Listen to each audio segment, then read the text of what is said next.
जी चौधरी इस्माइल चीमा तहसील लालिया जिला चिन्योट हाल of America.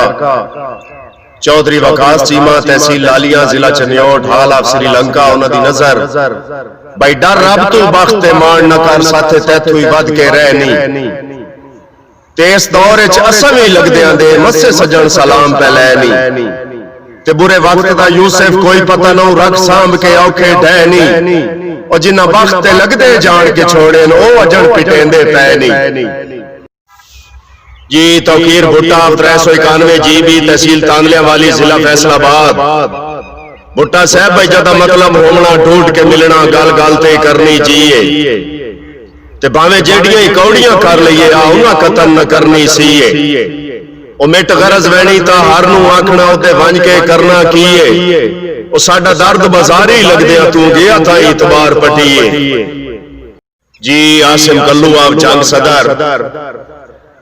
Asim Kullu साहब भाई बेली लुट ले जितना लुट सकता है सन बिल्कुल नहीं परवाह है ते साडे बारे तू भावे जो पिया सोचे तेरी बाती दिल जाए और वैसे एक गल आग से आने गए इन सट्टे से तू दर्द न लाए सजना नू लुटिया कसम खुदा दी कदी कोई नो बनिया शाए।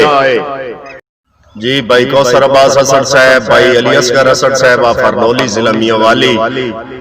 भाई मैं उन्हां सजना दा कायल नहीं जेड़े सियासी वक्त गुजारेन ते चंगे सजन ता कसम कुरान दिए होंदे जिंदगी दे मुख्तारिन ते वत सजन गरीब अमीर दी निस्बत होंदे बेहद ताबेदारिन और जिन तली उते लई आसीनो वत सेन मता सजन किदाई साध मारेन।